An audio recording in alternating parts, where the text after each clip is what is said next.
Gentlemen, how we doing? Fantastic. Another beautiful day. We got Dylan in here. We got our buddy Jay Rush in the house. And my son Michael joined us today. He's not going to say anything. He's just sitting over there in the corner. We haven't seen each other in a while or talked in a while because you just got over COVID.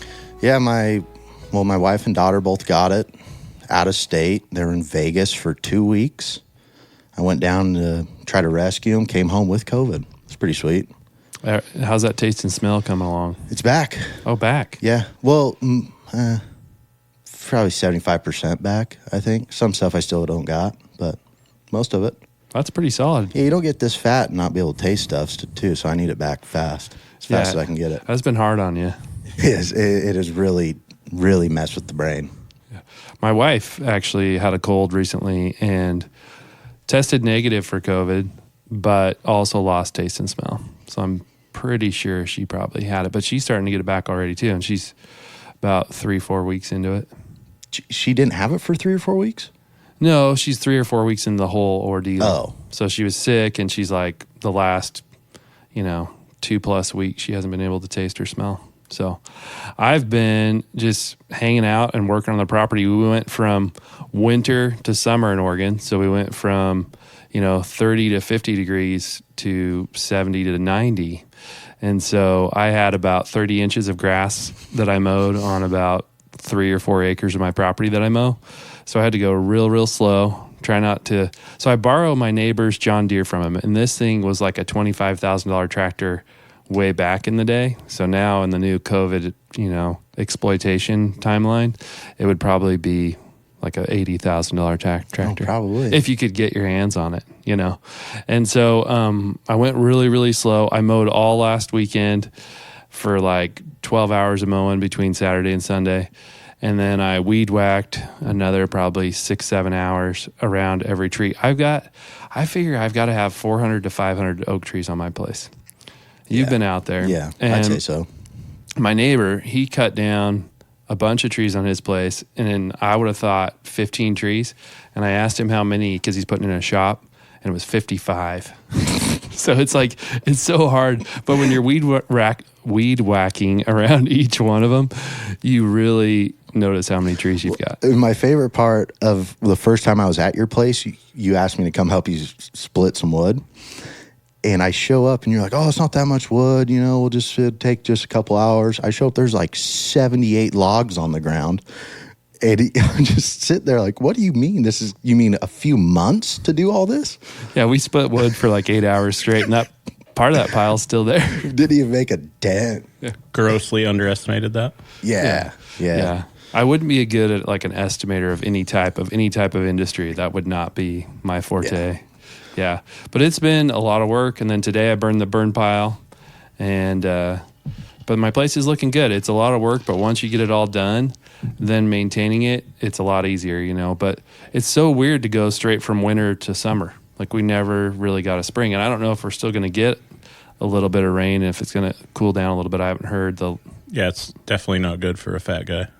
No, Well, that's why I got the office job, though, so I don't have to work outside anymore. So elaborate, Jay Rush. I mean, are you talking about it's a little sweaty the on you? temperature swing. Yeah. It's just not good. Not good. You got to acclimate. So. Yeah. There's no acclimation time. No. Yeah, my place looks like Jurassic Park movie right now. That's what it looks like. All the weeds it's just ridiculous, man. It's got its own ecosystem going on. It's absolutely ridiculous. It's a nature study. Yeah. To all my neighbors, I'll get it done. Well, what's nice is you do want to get out there and go do some stuff. And so that's when the weather gets better, then that motivates me. I was supposed to go bass fishing last week, but it didn't work out. I am actually volunteering as a fishing buddy for that Cast for Kids program on the 2nd of June. Oh, nice. So, yeah, I got asked to do that, and you get to fish with a kid from like 7 o'clock in the morning till 1 o'clock in the afternoon kind of thing. And their parent or guardian is with them as well. But you're just basically taking fish off and helping them bend hooks. You got a pair of pliers and all the rest of the gear is there, and helping them try to catch a fish. So where's that at? It's going to be out in Jefferson. It's an annual event. It's my first time going to it. I'm excited about it, though. I think it'll be pretty cool. That'll be really cool. And you said all the gear's there, like. Yeah, You don't Cast have for to- Kids provides everything for the child. They get a T-shirt and stuff too, and it's for kids with disabilities and challenges, that you get to come, and so it's an opportunity to make the day all about them and try to get a fish on the bank. So That's really cool. Nice. that'll be fun. That'll get me out doing something. I need to. It's hard. It's like I want to do all these things, but finding time to do it. And now all I've done is take care of my yard. Yeah. Yeah. That's all you had time for. Yeah. Busy man. That's what we call you. Yeah. Well, we got some other things coming up. So we got your best buddy, John, who's been on the show a few times, is going to get married. So you're planning a bachelor party for him Yep. over in one of our hunting locations, undisclosed. Yep. Let's talk about that a little bit. Well, first of all, we need to come up with just a plan, probably. We're not doing a very good job with that part, or at least I'm not. We should record this plan because then we'll have to commit to it. Yeah. Then it's out there forever. Yeah. Well, first of all, like the food list, I'm going to be gone the whole week before, so I'm not exactly sure how that's going to all play out with groceries and stuff. Just leave it to John. I'm sure it'll be fun. Yeah, I'll put just put dump in it the all groom's on the hand. groom's hands. Yeah, that's Hey, how man. bachelor parties work, right? You just say, "Hey, could you plan everything? We'll show up." Yeah. We'll Venmo you later, too. You cover the bill, and we'll make sure you get some money back. Yeah. No, I'm excited. It's the older you get, the less bachelor parties you get to go to. So whenever I get invited to one, I barely have to know the groom. I'm like, yes, I'm wherever you're going, whatever you're doing, sign me up. Well, this one's going to be a blast, though. We Yes. haven't been back to this unit, too, in 2 years. Yeah, so we're gonna get out in the woods, camp, probably bring some shotguns. We can bring. I got my new 6.5 PRC, so I want to shoot that thing. We'll bring I don't know, 22s probably. Yeah. Well, I was thinking with 22s, well, actually, the groom had this idea.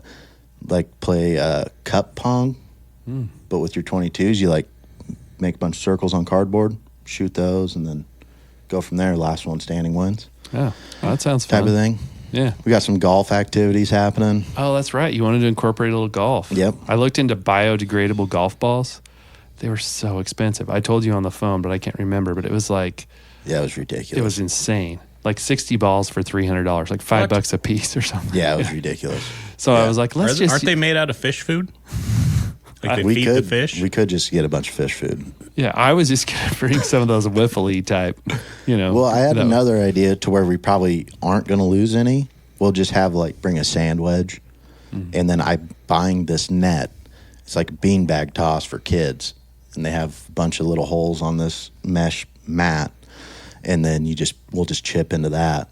There's You don't points think on we'll it. lose any balls with that? Have you ever seen me swing Well, a golf club? but we'll probably be able to find most of them. It's going to be, I bet we get a 85% return on golf balls. And let's talk about this. We're not exactly your typical golfing looking crew. Like if you wouldn't look at us and be like, those guys are golfers.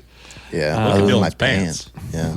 I mean, those look like golf pants. Yeah, they are golf pants. Yeah. Dylan did host the West Slope Invitational here recently. And there was about how many of us out there? There's 13. 13? It's unofficial. 13, West Slope Invitational. 13 golfers. It was, what was the best score? Do you remember? I don't even think we decided on the best score. We just kind of went back in the clubhouse and just said, hung "Hey, out. how'd you guys do?" I don't know, type of thing. Well, your dad said he had the best score for the whole course ever. Yeah, but that's typical response from. He says that every time we golf, and he's shooting 130 probably every time. It was fun though. We had It was a a good good time. time. It was nice to get out and see everybody and just have some fun. And what do you got on your hat, Jay Rush? You got Bar 7 Ranch First Annual Testicle Festival. Keep Oh, yeah. ranching. Yep. So have you attended that event? No. Okay. And Just what is that curious. event? Have you looked into it? You don't want to know. This is- It's probably there's a picture of a ram on there, so I'm guessing it's a lamb fry oh, yeah. Yeah. contest. That's what it is. Yeah. You've tried mule deer nuts. It's the and worst thing in the world. You weren't a big fan of it. I've yet to eat a testicle. I've eaten a lot of things, but I Right. have not eaten any testes. Was that the year you Yeah. got yours? Oh, yeah. It wasn't that bad. You tried No, it too. well, actually, yeah, that wasn't as bad. But the liver, I'm never going to eat liver again. Yeah, it was better than the liver. 100% better than the liver. It was like heart, nuts, then liver. Yeah. Ah, the trifecta. Yeah, we did it all. We did it all. We did. And then we had something else. Did you do tongue? I always want to do tongue. No, it was a bird. Like a grouse or something. Yeah, Turkey. like That we shot over there? I don't remember, to be honest. I could be making all this up, too. I think you are. But everything grouse blurs is good, though. You guys should try it. Everything blurs together after a while. Let's talk about future episodes we have upcoming. So, you know, I work in the mortgage industry. The lady across the parking lot from me that was here for years, she just retired. And so she was in the title company business. And when you're in the title company business, you're kind of in the public eye. So you have to be a little bit on the political correct side, I guess. I never knew she hunted the whole time. And she just went to New Zealand with her husband and did the stag hunt over there. And then he got a tar, and I think he got something else. But I just got their contact info, so I'm going to reach out to her and see if they want to come on and tell us about their New Zealand hunt. Because that's always, I mean, those stags, like I'm not really a trophy guy where I get all drooly about antlers, but they're so cool looking. Yeah. Those are awesome, yeah. And then we have one coming up, too, with one of my good buddies, Cody Fox. I'm really excited about that one. He does a lot of outdoor photography and filming and stuff. He paints a bunch of outdoor stuff as well, and he's really good. So I'm excited to have him on. Yeah, we just got to put together the energy to get these people booked on the show. You know? Yeah. I mean, I had Cody booked, and then I had to little bout go to with Vegas. COVID. Yeah. Well, and if they're like Jay Rush and you gotta, you know, they send you that big thing of what they gotta have to get them here. Like we had to freshly grind his wheatgrass this morning. It had to be like 37 degrees. Yep. Yeah. Yeah. Not was a a lot. degree hotter. Yeah. And $54.38 was his number. It was weird. We had to pay you too. Yeah. Yeah. Jeez.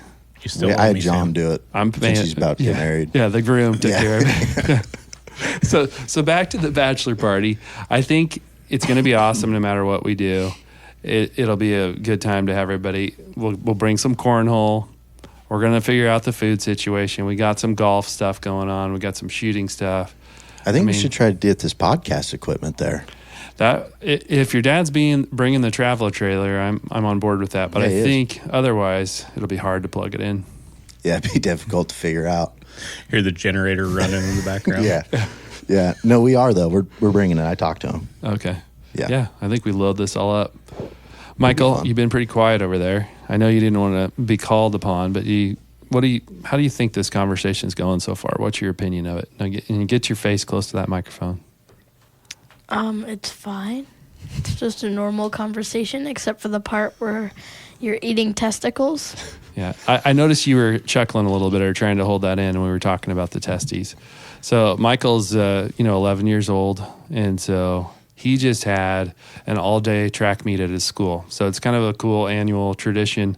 It's my first time volunteering at it, but my wife used to high jump in college and in high school, and so she runs the high jump section. So I was just, doing whatever she told me to do and watching a bunch of kids jump over. So typical life. Yeah, it was a standard day in the life. Yep, listen to the boss and do what she says. Yep. So I can understand that. I got a sweet sunburn on the back of my leg, though. Oh, you wore shorts? Yeah. No sunscreen. I did sunscreen up twice. Not But I enough. think it wasn't Not enough. I missed a couple spots. Today was my first day where my wife, she didn't really have a choice. She had to trust me because she just got a new job, so she worked today. I spent the entire day with my daughter just one-on-one. It was the best day ever. And that's the first time in 8 months? 10. 10 months. She's 10 months now. Yeah. Man. Tay doesn't leave me alone very long. Yeah. Doesn't trust it. Doesn't trust it. I think it's fair. Yeah. Well, she got a But it lot of went- pudding, a little Oreo for breakfast. Yeah. But it went good. You didn't give her any cow's milk or anything? Yeah, everything went great. Yeah, Yeah. We good. played a lot. She napped a lot. It was easy. Yeah. I mean, you got lucky. Yeah. There's yeah. good days and bad days. I remember the first time I took my daughter when she was real little somewhere, and I had to run into a real estate office, and it was cold outside. It wasn't hot. She was sleeping in the car, and I cracked the windows and ran in and took the things off, and I got home and I told Jen, I well, what'd you do with the baby? I'm like, oh, she was sleeping. It was like 5 minutes. You do not leave a baby in a car. It didn't. So, and by the time Michael came around, it was, we did whatever. We didn't worry about it too much, right, Strap Mike? him to the roof. Well, then another thing too, back to the John's bachelor party thing. Are you wanting to leave on Friday as well with the rest of the group? Yeah, I'm down. Friday morning. Mortgage rates are high, so I got lots of free time right now. Good. So, yeah, I definitely can put my out of office on and we can hit the road. And my other cousin Dylan, whether he can join us or not, he lives over east, but he said he's got a case of moonshine for us. Obviously, it's illegal for him to sell that to us, but he will give us some. Nice. And it's pretty good. That's all we need. Yeah. So one other podcast topic that I haven't done a lot of research on that I want to talk about is when I was doing some family history research, I thought it'd be fun to just look up my own name, because why not? I had access to this newspaper.com 7-day free trial. Go for it, Mm-hmm. So I looked up my name and I found this guy, Sam Williams, who went all the way to the Supreme Court to get his fishing rights back. So he was a Yakima Indian and had to go all the way to the Supreme Court. He fished on the Columbia River near the Dalles, but he had let his license expire. So he failed to reapply for his fishing license in 1915 and 1916, and he had to fight the Supreme Court, or he got all the way to the Supreme Court, and they finally made a decision in 1920, and I believe gave him his fishing rights back. Jeez. But I think it's kind of a cool story, so I'm going to do a little more digging. That's just the tip of the iceberg, but just something to kind of, it's bizarro that someone with my name was doing something cool. I imagine there's not a lot of Samuel Williams around. No, it's a very uncommon name. Yeah. Williams in general. Yeah. Like, it's funny around here, whenever anybody comes in, people are like, is that another one of your cousins? Whenever I do a loan for somebody, it's like, that's got to be your cousin. Just your family keeping you in business all these years. Yeah, keeping me fed. You're welcome. Yeah, got to keep me in the lifestyle I'm accustomed to, Yeah, absolutely. I did actually have a question because we talked with like my dad and Uncle Chris about some of those Eastern Oregon trips. And I wanted to talk to you a little bit more, just more like one-on-one with your experience with those guys. Yeah, I mean, they kind of like when we talked with them, it was more like that whole mentor thing, just they'd gone on with the older guys a few times and had learned the ropes, and we were all new and young, and we weren't around those. Like, I wasn't around your dad or your uncle very often, really. Some family reunions a few times a year, but hunting, kind of like your dad was saying, is when we spent time with each other. Yeah. And so we would get over there and just start following them around. I know even as I got older, Chris and Jason would always be giving me grief about not being very quiet. So, because I was slow to upgrade my hunting equipment, so I was always in blue jeans and they're in these nice camo pants that are a little more made for stealth. And so I was doing the whoosh, whoosh, whoosh, whoosh, with every walk, and they'd turn around, they'd look at me like, what are you doing? So I remember being noisy when I'd go with them. But there's a lot of memories of just sitting around camp, sitting around the campfire in our lawn chairs and whittling on a piece of wood or whatever, telling stories or usually listening to our dads telling stories was more kind of the fun for us. And, it was a lot of good memories, and it's weird how fast it goes. Right. Like, it's, you don't think about it when you're in the moment. You're just like, oh, we're just going to do this all the time. And then, like we talked before, you go in the hunting album and you look at the last 15 years and it's 3 hunts. Yeah. Oh yeah. And that's crazy to have almost 2 decades go by and, only go on 3 or 4 hunts. So is your favorite one of those 3 the 10 for 10? That was a really fun year, but I'm not a guy that's hung up on the success part of it. I want to be successful, but to me, being out there is just as important as anything else. So I can have just as much fun without, bringing home some venison. I'd love to bring home deer meat, but if I don't, it's not the end of the world, You guys did the cow hunt in the Ochocos back when it was separate, right? Yeah, we Do you did. remember what years that was? Oh man, I mean, it's in that book somewhere, the year that I got my cow, but they did it probably over a period of 10 to 15 years, I would guess, where they were hunting over there. Yeah. I only went on the cow elk hunt twice. So the first year I went was a year that we didn't have an adequate tent set up, and now we've gotten such a nice fancy tent that it's way better. But the second time I went was with my brother Charlie, and we had both drawn tags, and that's when I got my cow was that year. And it was, there was a lot of elk over there, and there still is, but they've kind of, even the areas we used to hunt, there's like houses there now, there's people that have bought these spreads somehow, and they've sort of privatized that whole thing. But you used to hunt over there, right, Jay Rush? Yeah, we hunted there when I was in high school, so in the 1940s. Yeah. 99, 2000, maybe 2001. We did it 2 years in a row. Did you guys get anything? Yeah, one year I think we had 14 tags and we got 11. Dang. And it was all snowy then, right? Yeah. Because I got a tag, but it was it was a youth tag over there, but it was hot. So it would have been my sophomore year of high school and my junior year. So the last year that I hunted it was 2009 is the year that I got that cow. So it was November 22nd, 2009. Yeah, this would have been, we were way before that. So you were there a lot, way more years before we were. Yeah. It's awesome to hunt in the snow. Oh yeah, it snowed every morning, and we would go out and just find the tracks and track them in. And we hunted one butte that had a road all the way around it. So you just follow the tracks in, and if they didn't come out, you were in the elk. So, and you couldn't get lost because you knew you had, you were going to hit the road eventually. Well, you weren't supposed to be able to get lost, but I actually did one time. had to hitchhike, and about 3 hours later pulled into camp after 2 different rides from 2 different people. So, well, isn't it funny how the snow changes? Even if you've hunted an area for a long time, the snow changes everything. And I'm going to say it was bad direction from the adults. You're going to just throw them on the bus. Well, no, they said don't cross this road. Well, they didn't specify it was a second road.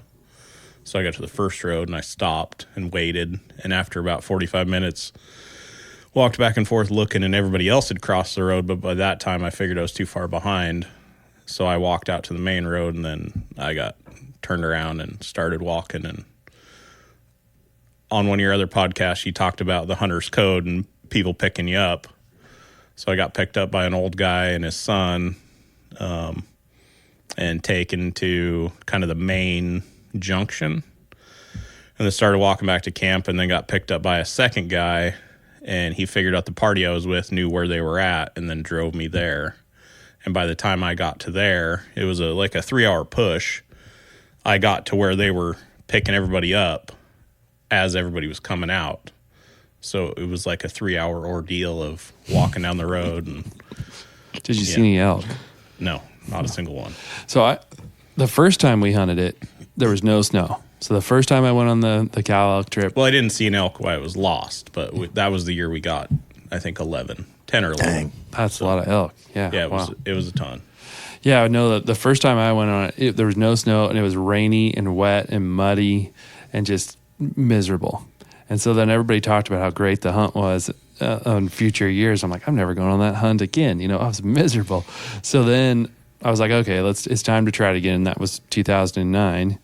And so I just remember we drove through the night to get there for opening morning, or the day before morning maybe.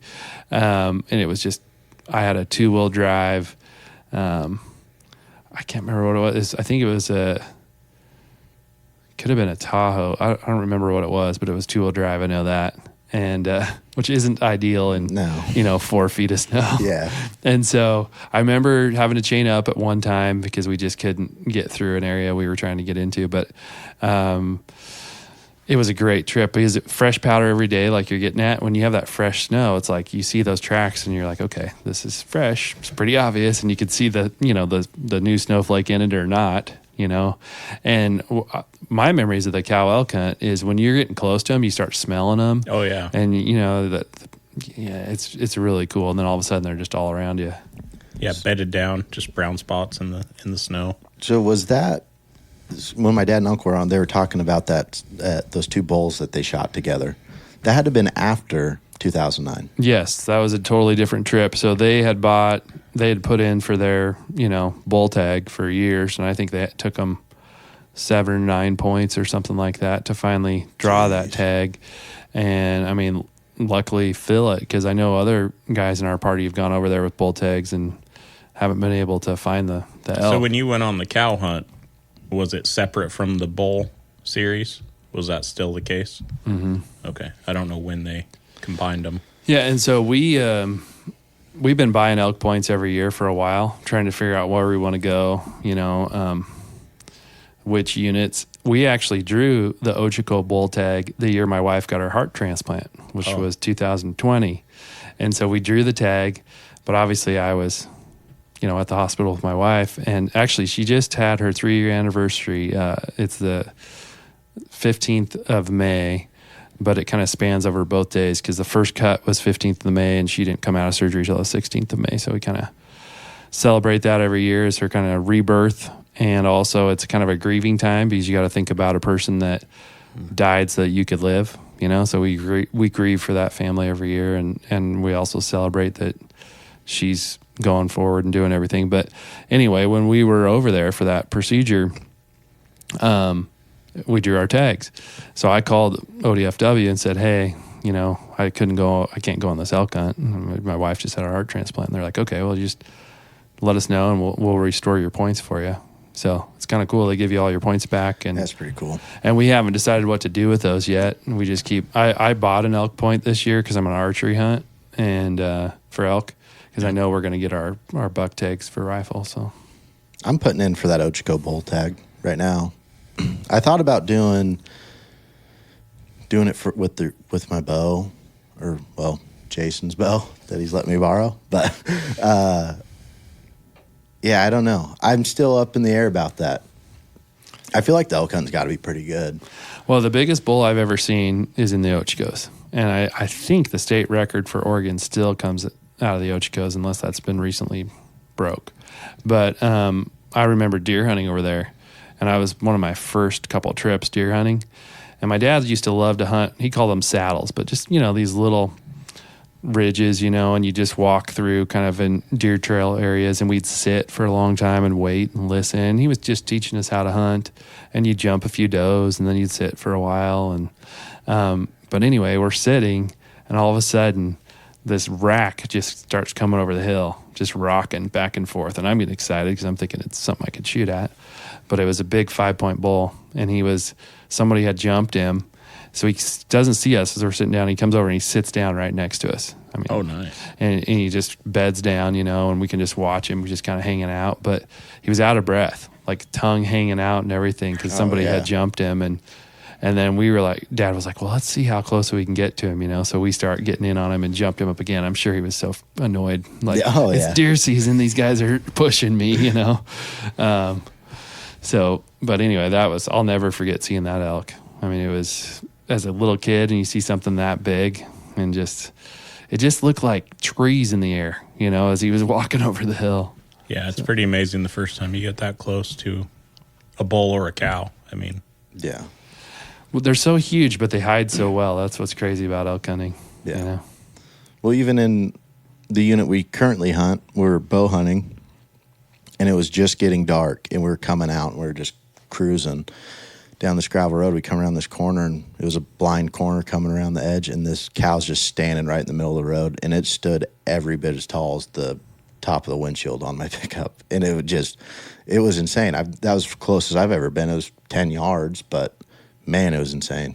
Yeah, and when you see those moose the first time in Alaska, that was then cool. You're like, whoa, okay, I thought elk were big, but these guys are... That's something pretty special, and you see moose all the time. Yeah. God, I love Alaska.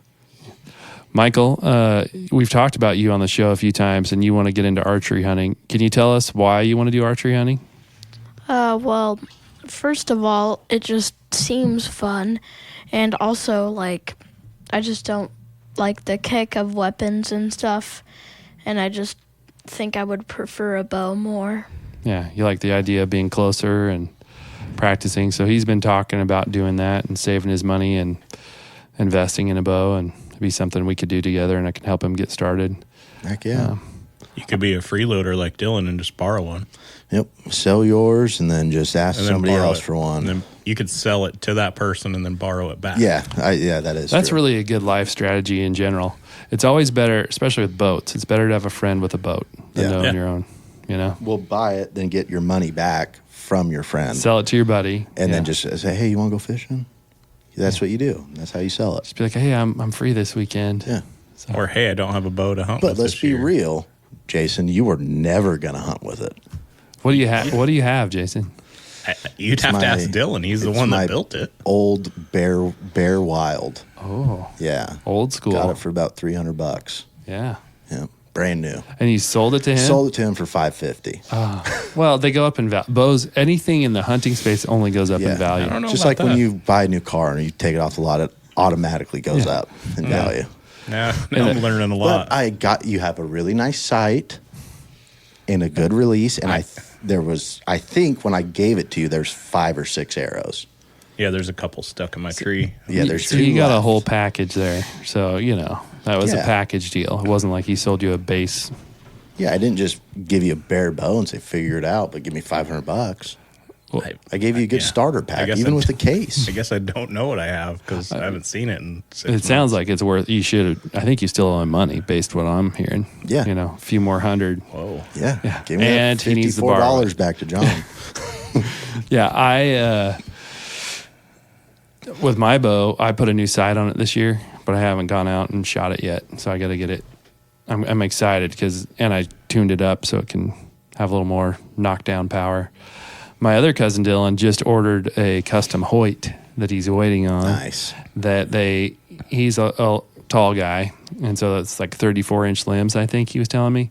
But they told him originally they could do 80 pounds of pull. So that's what he was super excited about. And then they came back and said they can only do 70. Oh, well, my Hoyt that I sold to Kyler, that was what they set it up first was 80 pounds. And I went to go pull it back, and there's no shot. I was getting it. Yeah. No shot. So they dialed it back. It was like 72, I think, but it was awesome. I wish I didn't sell it, but too late. How come you don't want to borrow that one back? He set it all up for himself, and he's way smaller than me. Oh, gotcha. He's shed hunting today, actually. Is he? So, yeah, he's finally got out there to do that and took the dogs. And, He called me this evening. I didn't answer. yeah, he's out there shed hunting, Attaboy. getting it done. Attaboy. He said he was burnt out on golf. I said, Taking I a wonder break. why, because you only play 5 days a week, probably. So, Yeah. wonder why you're burnt out. Got to take a break every once in a while. Yeah. Well, what else we Oh. got? And then on the bachelor party, we need to take both of our rifles and sight those puppies in Yes, for sure. because we're getting a little close here. I'm excited to shoot mine. I need to order the turret that came with the scope too, so I've got to get all those. I got to call Loopold and figure out, because it says when you order the custom dial that you have to tell them the inches for your sight, and I don't know if that's inches to the bottom of the scope, inches to the middle of the sight. Is that what I would think? I think it's normally the inches of your rings, so how much your rings Which are. they're from 30 millimeter rings, so I could convert those to inches. But No, that's how big it is on the scope. They mean the rise. the rise think. from the 'Cause you can rifle get- to the scope. Yeah, you can get low rings, medium rings, and high rings. So I imagine that's what they mean. I'm so glad you're here because That's why we asked him. I mean, honestly, yes, he's the man. He's smarter about a lot of things. yeah, I really that's do true. feel that way, Jason. You I'm can not. just convince your dad of that. Yeah. Yeah, no, no. 'Cause I don't. Good luck. As much as I love to hunt, I have never made myself an expert on any of the equipment. I've just kind of always. My buddy Kevin was gracious enough to mount the scope for me, and he bore sighted it for me. He used to have a gun shop, and from what I can tell, he did a really good job. And so, I'm Have you excited. talked about the new gun on here? We talked about getting a gun and like dream calibers, but yeah, I went with a 6.5 PRC and put a loophole. I think it's a VX5 HD 4x15. So, and it's got the little red dot, illumination light if you want to put a battery in there. I just thought that might be handy for, those evening hunts as it's starting to dwindle on the light and my eyes are getting older than they used to be. So I'm excited about it. It's a Bergera. I did a little just research online. It's heavy. It's heavier than I thought it would be. I ordered it online. Oh, and then that whole process. So it's horrible. It's like a 6-month process in Oregon. So you order the gun. Where'd you get it through? Sportsman's. Yeah, I did. I actually got a Bergera in a 300 Win Mag, and then ordered a 308 for my son, and never ended up getting that rifle. Just never got it. It came in, but the whole background check process went to heck, and I just said, forget it. Yeah, so I ordered the gun, and it came to the store, and then they call you, and they're like, okay, you can come touch your gun and see your gun, and then we're going to start the background check process, and it's going to be 60 to 90 days or 120 days or whatever. They give you a timeline, and it was, I want to say February that that happened, and I just got the gun in May. Sounds right. And then at about the 60-day mark, your stuff expires, I think after 30 again. So then you got to go do the background check stuff again a second time. And then their system changed because they're getting ready for this Measure 114, I think. Yep. And so they had to switch their whole system out. So, hey, do you know why John gets through it so fast? I don't know. It's literally like 38 seconds for John to buy a gun. I wonder if it's because his last name is different and there's not a lot of them. The only things I can think of is a unique name or the fact that he buys so many guns. Because I would imagine when they go to do the background check on you, it would only make sense, but it's the government, so maybe it's not the case, that they would only have to check from right now until the last time they checked you. Yeah, but probably. There's another guy that works with us, Dwayne, who doesn't buy guns as often as John, and he's the same way. He gets it quick. Like, he's instantaneous. It must be like, how when you fly sometimes and you have that pre-check marked for you, you're just one of those lucky people or something, or I don't know. I don't know the last time John had to wait. Has he ever had to? No, I've never once have heard of him needing to wait. So before this, the Measure 114 started, I used to be, I think the longest I've waited is 5 minutes. Well, I heard when Measure 114 passed, they had Sportsman's has 40,000 guns in their back because they just had this huge backlog, and it was just unbelievable. Everybody just wanted to go. So that's when I bought my 2 guns. So the 308 was Lincoln's Christmas present, and that didn't happen. So I may have acquired one. Well, and the Measure 114 thing too. I mean, all it really did was limit your magazine size. Isn't that all that happened? I mean, you went to where you can't have a mag over 10 rounds? No, it's changing the whole way that you buy a gun. Oh, it changed that too. You're going to have to go take a course. Oh. That they had no parameters on. And they were going to put it into effect with the state police having no idea what the course was even going to be. So that's why a shooting course before you can even buy any gun. It was kind of a catch-22 because you were supposed to go to, the way I understood it, you were supposed to go to a police station and show them that you were proficient in using a gun. But if you've never owned a gun, how are you supposed to show them that? And you were supposed to bring a gun to show them. Which they couldn't acquire. They weren't going to provide the gun for you to show them. So there was really no way, unless you already previously owned a gun, to do it. So yeah, and we don't talk politics generally on here, but I would say anytime you're messing with gun rights, it's not a good idea. I mean, I'm not a person that wants an assault rifle with a huge clip or whatever, so that part of it didn't bother me. But the reason I'm opposed to it is I think anytime you start messing with our gun rights as Americans, you're you're messing with something you shouldn't mess with, you know? Yeah. Even when they put in the background check process to fix the gun show loophole, to where you had to do background checks on private transactions, I thought it was strange. For instance, if your gun broke and you wanted to keep elk hunting, you didn't have a gun big enough, and I had an extra, I technically can't let you borrow it without a background check. Just to borrow a gun. Unless I'm there with you every minute that you have it. So it seems really strange to me. Yeah, that seems odd because as families, there's a lot of families that share different hunting guns for different situations. Well, I think if you're related, there's caveats on if you're related, fathers and sons, nephews, cousins, things like that. But if you're just like your hunting partner, a lot of us have a guy that we go with, you'd almost consider a brother. But yeah, you can't legally borrow guns back and forth. So I didn't know that. Yeah, we had a genealogy guy come to Rotary this last week and tell us about, he was from the Genealogy Society, and we're all pretty much related to each other. Like in some capacity, like maybe 10th cousin removed or whatever, but most of us have some sort of. Oh yeah. He goes, they can test a room of like say 50 people, and like 42 of them are going to have some sort of connection. Yeah. So that's interesting. But I'm saying we're all related, so there we go. There's our loophole on that one. Yeah. I don't know if that'll work, but yeah, let's do it. Let's like run that. it. So. I did miss probably like 4 minutes of that conversation. I was checking out my sports bets. Sorry about that. How did those go for you? I'm still in it. Still in it. Yeah, John just lost one. What are you betting on? Bet on a lot of golf today. PGA Championship. Who are you backing? Old Phil Mickelson or No, Brooks Koepka.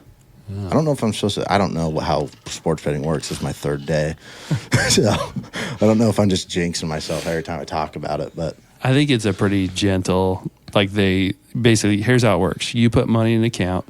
Typically, they take your money, and then you put more money in that account, and they keep taking. And they're doing a good job of like it right the now. Casino.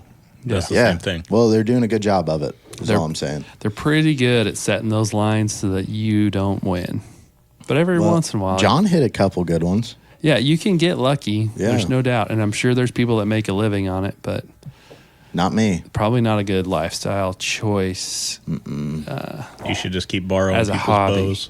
Yeah. That's probably it. Yeah. I'm going to sell it to somebody else, I think, now. I need more money for my sports bets coming up. You're just going to try to sell it back to me? Yeah. It's already getting out of hand. Yeah. Yeah, it's out of hand. It's out of control. Yeah. Oh, Michael's in the market for a bow. Yeah, there you go, Michael. I'll do you a deal, $100. I'm probably in debt. Yeah, what'd you buy today? So he came out and helped pick up sticks with me, and he set his rate for me of what I could pay him hourly. So he goes, Dad, I'm going to work for you for 2 hours, but I need $13.50 an hour because I need $27 to be able to buy a pair of Viper sunglasses. Yeah. And because all of his baseball buddies are wearing Vipers. And did you get the real ones or the fake ones on Amazon? Are we talking the pit Fake Vipers? Oh, yeah. Okay. Yeah, I think we got fake ones because we couldn't find the real ones. How do you get the real ones? You got to go. Yeah, they got to be more expensive than We'll what have we to get pay. Jake on here. Yeah. Jake will tell us. Yeah. He's got about 48 pairs. They of look them. like my dad's old safety glasses that they paint a little something on. Yeah. I think that's all they are, to be honest. Just recycled them. Yeah. It was Somebody a good found use a bunch for him. in a warehouse. But anyway, he worked pretty hard for a couple hours, and he ordered his Amazon Vipers. I wanted to set his rate at $10 an hour, and he wasn't That's a having good it. negotiation. Yeah, he said $13.50 for an 11-year-old is the going rate these days. Hey, gotta do what you gotta do. It's got to be getting close to minimum wage now, though, I think. Yeah. Yeah, but Inflation. child labor, you can go way lower. Way lower. Yeah. Oh, man. Well, That's an interesting conversation. Do you remember your first job and what you got paid, Sam? An hour? I mean, I babysat and had a paper route before I had my first job. So I used to babysit for $2 an hour for the neighborhood kids. And, when parents would go out to dinner or whatever, and I would watch the kids and feed them and keep the house clean and all that for $2 an hour. And then I delivered newspapers every day Monday through Saturday, and that paid me about $110 a month on my route. My brother had a paper route too, and then once I turned 15, back in those days, you had to get a work permit. So I went and got a work permit to try to work at a grocery store. And then Safeway, I got all the way through the interview process, but then they were like, "You're only 15? Oh, our age minimum is 16. So then I started working at a little market we had here in North Albany, and my minimum wage at that time was $4.25. Good night. So I think I started at 14 on a farm, and I think it was 15 an hour. And then our boss would give us raises, so we thought we were doing good. And then we found out that he'd give us a raise, and then like a month later, they raised the minimum wage, so he's going to have to do it anyway. But it made us feel good that he was giving us a raise. I mean, still, back then in the 70s to make $6.15 an hour, that's pretty good. That's good. It was good. Yeah, that's really good. I mean, you were out pacing me, and I started way later than you. Yeah. When was that, though, for real? 98, I think. Okay. Yeah. That's a great year. The 90s were a great great year. decade in general. Yeah. 98. Is that when you were born? I was graced. I graced you guys with my presence that year. You're welcome. Yeah. I knew something was off with that year. Yeah. But it was on a farm, so we didn't get any overtime either. So it was a straight time. Mine was 12. $12 an hour? Yep. Yeah, but that was job. like 2 years ago, because, I mean, you Yeah, didn't that's work until fair. then. Well, when I got to $10 an hour, I thought I had arrived. I was like, man, I made it. yeah. And now you go to Taco Bell or Burger King, and we went to Five Guys Burgers and Fries, and we got burgers. I think you can just say Five Guys now. Oh, can you? Yeah. So we got burgers, fries, and milkshakes. And guess how much for the family of 4? Oh, that's 75 easy. Almost. It was like 67. Dang. Yeah. Yeah, I was going to say about 60. Yeah. That's a lot on fast you food. can't. Yeah. Well, you can work at Taco Bell for 19 an hour, I think. Yeah, depending Be on a the city. manager. Some of them are, I think sometimes I see like $21 an hour. We're hiring $21 an hour. I Sign think me about up. it. Yeah. Sign me up. I'll work weekends. Yeah. City doesn't pay me enough, Jason. What are you going to do about it? It's not my department, buddy. I know. Michael, what are your goals for your first job? What do you want to do when you get to that first one, not your like career job? An engineer. Engineer is your career job. A beginner. Yeah. Yeah. Me.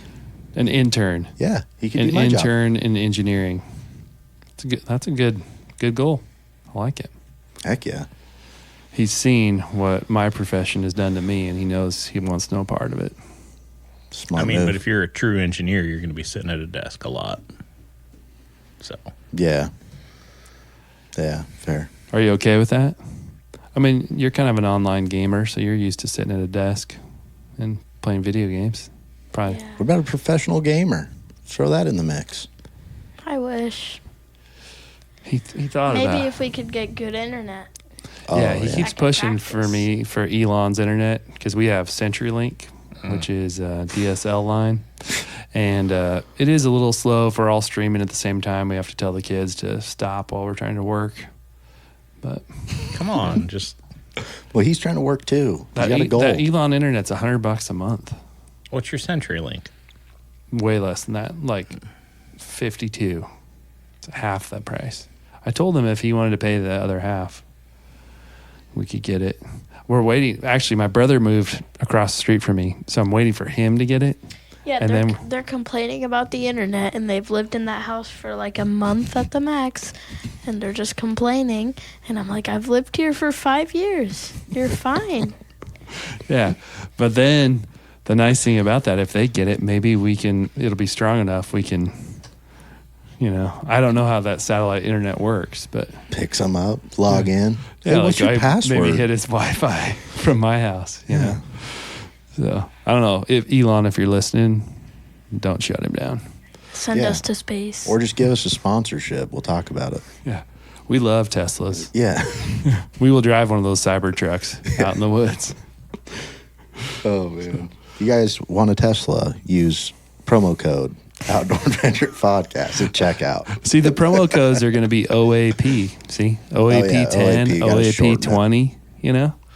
Yeah. Do you have any promo codes? You know, we just got a little situation going with Beretta where, like, if someone buys through the Beretta website, then we'll get a little piece of that action to help support the Outdoor Adventures podcast. You have to go through our link, though. Yes, you have to go through our link, and then if you buy Beretta apparel, or I don't think you can probably buy a Beretta shotgun online, probably be challenging from their site. I think you have to go to like a retailer for that, but you can get the clothing or. Can you not buy from them directly? I think that goes Then all just get retail, it but you can sent buy to all the accessories from their website. So, And there's another one too, wasn't there? Some knife. yeah, one? there's a knife one, but I don't have all the details on that yet. All right, we'll wait on that one. And hopefully, this podcast can be brought to you by Vipers, Pit Vipers. Yeah. I like that. Or Teslas, Yeah. whichever one. We're just throwing it out there. Anyone that cares. Yeah. What do you think, Michael? Who should sponsor this riveting content? Jeff Bezos. There you go. Yeah, that's a Amazon. good one. Yeah, just go for Amazon. Straight up. Yeah. I order a lot of Amazon stuff. Get your fake pit vipers today. Fresh. What about some wish.com? Yeah, you know, I do shop on there from time to time. Got my first Why? scope on this gun. Pay $1 for an Apple Watch. Oh, it's plastic. Hey, mine showed up. It was real. What did you get? What kind of I got scope? a- You say it's real, but What kind of It's a gold scope ring. can It you came in a buy? loophole It was a box. loophole? Yeah. A Came in the loophole on box, had wish.com? paperwork on it. It was a gold ring. No way. It was a 3x9. Worst scope I've ever had by far. Without a doubt, no shot at loophole at all on that's that. the It was reason it was on Wish. possibly. Was the gold ring hand painted? No, it was straight up. It just wasn't the right size fit for the gun I have. Yeah. I thought in my head, since we do a lot of blacktail hunting, all my shots are going to be real close. Not a single time since I've had this gun has a shot been within 250 yards. Not a single time. Yeah, blacktail hunting's not what people think it is as far as the whole lever action 30-30, getting Yeah. it done. The It way can you be. hunt. I mean, you guys, you're glassing some pretty long, Yeah, and I probably should have thought of that. I've never Thought- been the circumstance Yeah. that you're hunting in. So that was my goal for this new rifle, is to be able to go out 500. That's my goal, is to be able to shoot 500. Not that I really want to, but I want to have the ability to do it and know that I can get there. Yeah. I want to be comfortable at 6 with mine, but I want to be comfortable at 6 target, and then infield probably touching 5. But I think no farther than 5, and I would like to be under. Yeah. I like them as close as I can get them. And Yeah, even then, 48 yards would be sweet. they got a pretty good sporting chance with me. I mean, 17 yards. Yeah. I'll go for that. That's perfect with your pump 30-06. Yeah. Oh, gosh. Here we go. I had to bring it up. I know. mean, it does need to be talked about. a yeah, little I bit. mean, J Rush is it's a famous legend. for this. Yeah, talk to us about your hunting rifle. Tell us about, give So us some it's specs. It's a Remington 7600 pump 30-06. You don't see a lot of those around. But not around here. It's about 48 pounds.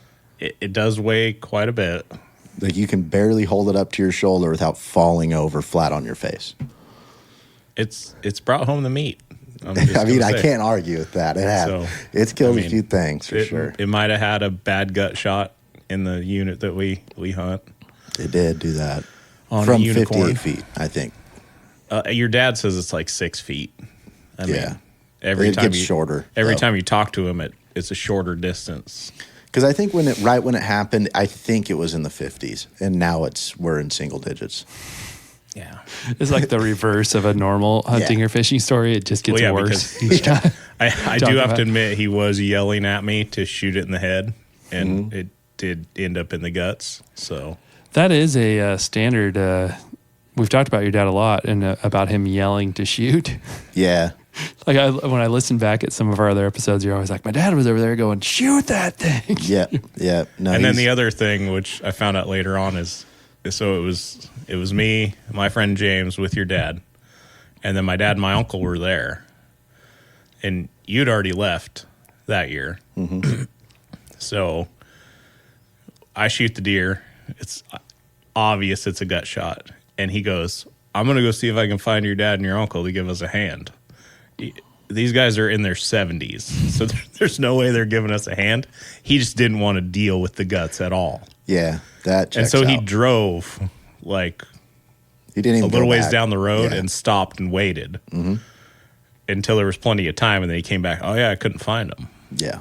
So We've talked about him a lot, and him shooting's unbelievable. First of all, you don't even get a chance to yell at him to shoot. Oh, he's fast. By the time that deer is seen, that gun is going off. I don't understand how he can do that. Yeah, he's quick. I've learned that you want to go quick too. I mean, you don't want to think about it too much. You want those instincts and to take over, and that usually is a better outcome. Yeah. Look, I had one shot my first year over there, my worst year ever with a rifle, and every deer we saw, I had plenty of time to get set up and do everything, wait for deer to stand up or just take a couple steps. And before this, I was pretty blessed. They were always right out in the open, perfect shot, close. All these shots were pretty far and just challenging, new. And I just kept missing and missing and missing. But as I was sitting there watching this deer through the scope, I could just feel my breath and the heartbeat pick up, and it was unbelievable. The buck fever that I can get in a short period of time is unmatched to anybody. I never used to have it, ever, until that antelope hunt. That was my first time ever, and I don't know if it was fatigue or just that desire to fill that tag, as it was a 15-year tag that just took over, and man, I'd get that whole, Yeah. Yeah. You didn't get it on blade? On that encounter, the first encounter? I was just shooting bad that day. I can't explain Blade. It was just a weird hunting trip for me in general. I could not shoot well for whatever reason. Well, but I wasn't nerves. But even that, like, you weren't shooting bad that day because we put my hat up. I know. And you shot 2 shots that touched each other from 100 yards. I know. I have no idea. I can't explain it, but it wasn't buck fever. I wasn't nervous. Part of it is I didn't want to shoot him.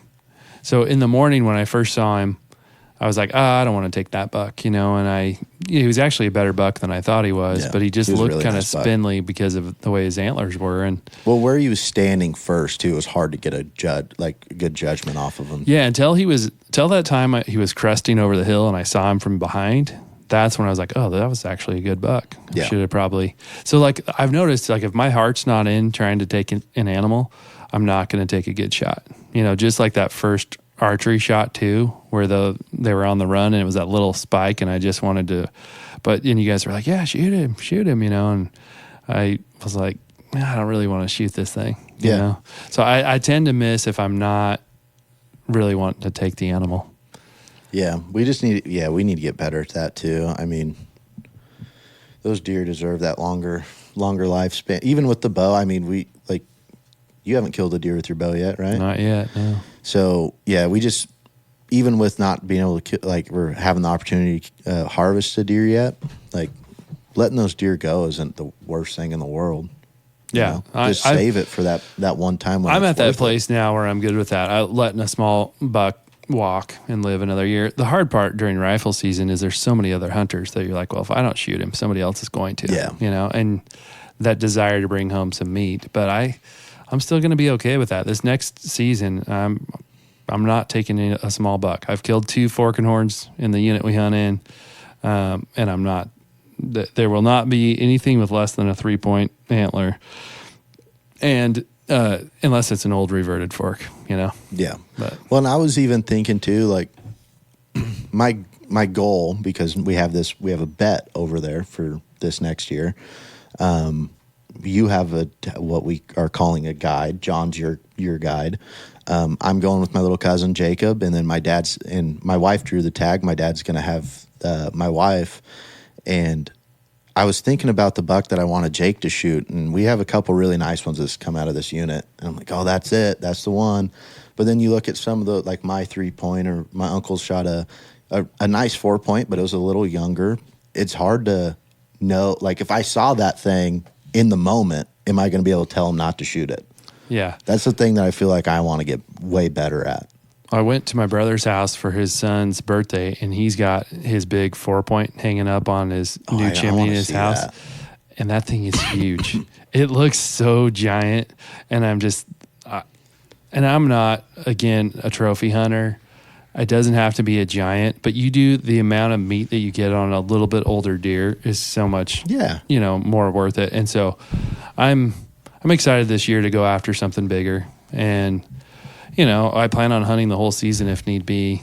I plan on bringing the kids over for the first few days, and then my wife's going to meet us in Bend. And, yeah. Nice. So, Yeah, that's gonna be a fun trip. I'm really excited. Really looking forward to that hunt. Yeah, and we're going to bring all this equipment too and do like a daily update was our thought, just like what transpired on the day. So We'll be over there for like 13 however days. long the season is. I think I don't remember. Unless- It's a long season. Unless we Yeah. all get tags. I'm actually looking Like forward to 15 like days or I haven't been over there, you know, for a longer period. I usually go like a Friday to Tuesday kind of thing or a Friday to Wednesday. I'm looking forward to those later days when some of the weekend crowd dissipates and you have less people to compete with. Well, that's when we've always noticed that pickup there too. It's that when Wednesday hits, that next weekend is phenomenal for some reason. Don't know why. It could just be from the traffic or whatever the case would be for that. But yeah, those last part of the season, it gets really special. And when you've got that pressure to get home, it's like you want to feel it. That motivates you to fill the tag sooner too, because you're like, okay, I've got to get something during this. And Yeah. I like the idea of being able to go. I've never been on a hunt without that pressure that I knew I was leaving at a certain time, you know? Right. So if I don't put that pressure on myself, then I feel like I can be a little bit more patient. Yeah. Well, just Did wait. you have that on your antelope hunt? Did you have a certain amount of time? Well, no, I didn't. So I had told my wife leading up every year I would never let her book a vacation during the antelope season because I'm like, this is going to be the year. You know, this is going to be the year. And so I told her I'm going to stay over there as long as I need to stay over there to get one. But then it's 100 degrees and fires and all that going on over there. We were tired by the time I got mine. And it was only, second or third day, I think. Monday. Yeah, Third so day. it was pretty quick. Actually, I had memories come back today as I was doing my burn pile because my sheep that I have on my property, they're kind of like they almost look like a bighorn sheep. They're Icelandic sheep, but they're kind of a more rustic. And it reminded me their beds next to like the stumps and rocks in my pasture look like antelope beds. Oh, nice. And when we were over there, the kid that was hunting with us, he showed me kind of how you measure a big Billy. He called them Billies, you know, for a male pronghorn buck was their bed because you could see how big it was by how much rubbing it was doing and how big of how big he was in general because he had to dig deeper if he was a bigger animal. So That'd be a cool guy to get on here. oh, he'd be great. Yeah, he's a super nice young guy. So Oh, yeah. Might have to take the podcast on the road. I think so. I don't think we're going to get him out of his territory for sure. But he killed the bear for the first time in the Ochicos in his whole life. You know, it's just they never see him. He's killed plenty of cougars and coyotes and deer and elk and Well, on their antelope. land, it's not what you would anticipate seeing a bear on. Bear country, no, not at all. It's too high elevation. Yes. But anyway, well, I think we've gone on long enough. So, Jay Rush, thanks for coming on. Yeah. It It's was good fun. seeing you. Michael, thanks for being here. You didn't say much, but you had some good points when you did. Do you want to say goodbye or anything to anybody? Give a shout out to any of your buddies. They probably listen to our podcast. I'm sure all your friends are big listeners. No. No, they're not. Yeah, 'cause Hard one hitter. of my friends, he's like, I don't like podcasts based on hunting stuff. And then he listened to it and he's like, this podcast is amazing. But Yes. I don't think he's ever going to listen to it. Hey, converting listeners. I like it. Yeah. You know, go from naysayers to our biggest fans. That's what I'm talking about. Thanks for being here, Michael, and being patient. I'm Dylan, back. I'm glad you're over COVID. I was really worried about you. You like ghosted us for a few days, and we thought something was really wrong. Yeah. I'll just give you a tip, though. The easiest way to not test positive for COVID, just don't test. It's a good point. I technically didn't. Okay. Well, there you go. But- You didn't have it then. That's a good point. Yeah, no, I didn't have COVID. It was the flu. I was just around a lot of COVID patients. Yeah. A lot of positive tests were Yeah. surrounding you. Yeah, but I didn't have it. Well, I'm just happy really the only one I worried about was the baby. So I'm happy the baby weathered it, and now she's probably got some good immunities. So Yep. Oh, yeah, she does. you guys won't have to worry about that for about 7 months. Good. That's a good time frame. I'll take it. All right. See y'all. See ya.